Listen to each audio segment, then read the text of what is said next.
अंबड नगरपालिकाच्या प्रचाराचा आता अवघा कमी कालावधी शिल्लक राहिलेला आहे. सर्वजण आता आपल्याला प्रचार करताना दिसत आहेत. मी आता प्रभाग क्रमांक 4 मध्ये आहे.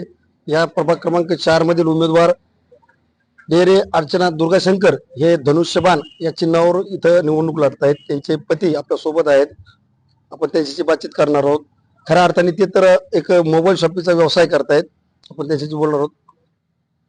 मला सांगा, आता तुम्ही मोबाईल व्यवसाय करतात, आता राजकारणात उतरलात, नगरसेवकाच्या पदासाठी आता तुम्ही रिंगणात आलात, काय सांगा?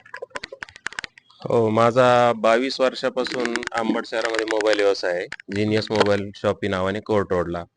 आणि या माध्यमातून मी जनतेपर्यंत कनेक्ट झालेलो आहे आणि प्रत्येक जनतेची आपण आतापर्यंत 22 वर्षापासून सेवा केलेली आहे. आणि दुसरी गोष्ट, मी ज्या प्रभागामधून उभा राहिलेलो आहे त्याचा प्रभाग क्रमांक 4, हा जो प्रभाग क्रमांक 4 आहे हा माझा घरचा प्रभाग आहे. म्हणजे मी या प्रभागामध्ये गेल्या 40 वर्षापासून, म्हणजे माझं लहानपण ते आतापर्यंत मी या प्रभागामध्ये राहिलेलो आहे, वाढलेलो आहे आणि प्रत्येक माणसाची माझी कनेक्टिव्हिटी आहे. मग या प्रभागामध्ये वावरत असताना मी गेल्या 30, 35, 40 वर्षापासून बघितलेले आहेत आणि ते जे प्रश्न आहेत ते प्रश्न मी माझ्या नजरेने बघितलेले आहेत की सर्वसामान्य जनतेचे काय छोटे छोट्या गरजा आहेत आणि या गरजा ओळखून मी धनुष्यबाण या चिन्हाकडून ही प्रभाग क्रमांक 4 मध्ये सर्वसाधारण ओपन महिला माझ्या पत्नीला अर्चना दुर्गाशंकर ढेरे हिला उभा केलेला आहे आणि पक्षाने माझ्यावर विश्वास ठेवलेला आहे. अर्जुन भाऊ असतील, अर्जुन भाऊ खोतकर आपले जालन्याचे, त्यानंतर हिकमत दादा असतील, बाबासाहेब भाऊ इंगळे असतील आणि अंबडचे सर्वच नेते असतील, यांनी माझ्यावर विश्वास ठेवला.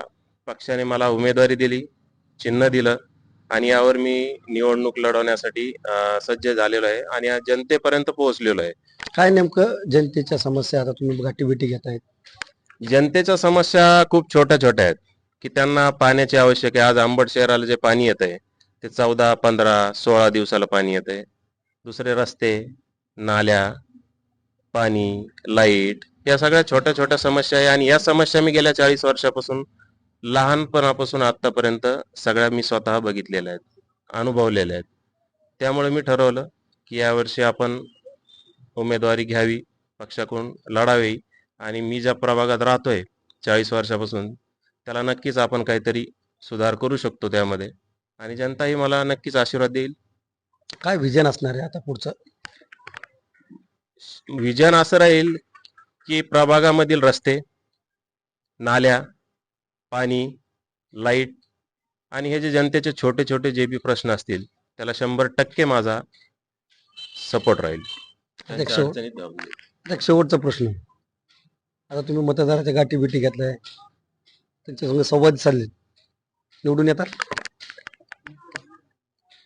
हे पहा, ही एक लढाई आहे, याच्यामध्ये मी उतरलेलो आहे आणि याच्यामध्ये मी परिपूर्ण उतरलेलो आहे, म्हणजे पूर्ण ताकदीने उतरलेलो आहे. मग जनतेशी माझा असलेली कनेक्टिव्हिटी, 40 वर्षाचे संबंध, याच्या जोरावर मी ही निवडणूक लढवतोय आणि मला नक्कीच 100% विश्वास आहे प्रभाग क्रमांक 4 ची जनता ही माझ्या पाठीशी राहील. कुठेतरी एक वाद समोर येतोय. बाबासाहेब इंगळे यांनी, मुस्तकीम पटेल आणि बाबासाहेब इंगळे असा वाद समोर आलेला आहे. ते अर्जुन भाऊ देखील त्यांना म्हणले होते, प्रेसला सांगितलं होतं की बाबा बाबासाहेब इंगळे हे प्रचाराला उतरतील. ते तुमच्यासोबत प्रचाराला उतरलेत का? हो, 100%. याच्यामध्ये असं काही विषय नाहीये. बाबासाहेब भाऊ हे माझ्या प्रचाराला डोर टू डोर सुद्धा आले आणि प्रत्येक प्रचाराला बी जातात. आता पण ते प्रभाग क्रमांक 1 मध्ये प्रचार करत आहे आपले गायके साहेबांचा. त्यामुळे तसं काही नाहीये. ते पूर्ण ताकदीने आमच्या पाठीशी उभे आहेत, खंबीरपणे उभे आहेत आणि जिथं मदत लागेल ते नक्कीच आम्हाला मदत करतात, मार्गदर्शन करतात. नक्कीच. आता त्यांनी सांगितलेलं आहे, इथल्या प्रभाग क्रमांक 4च्या समस्या सांगितलेल्या आहेत, त्यांचं विजन देखील त्यांनी सांगितले आहे. या इथले रस्ते असतील, पाणी असेल, इतरही काही समस्या असतील ते मी पूर्ण करणार, त्यासाठी कटिबद्ध असेल असे देखील ते म्हटलेले आहे. न्यूज 24/7 महाराष्ट्रासाठी कॅमेरामॅन अरविंद चुरगेसह मी मंगेश करके, अंबड.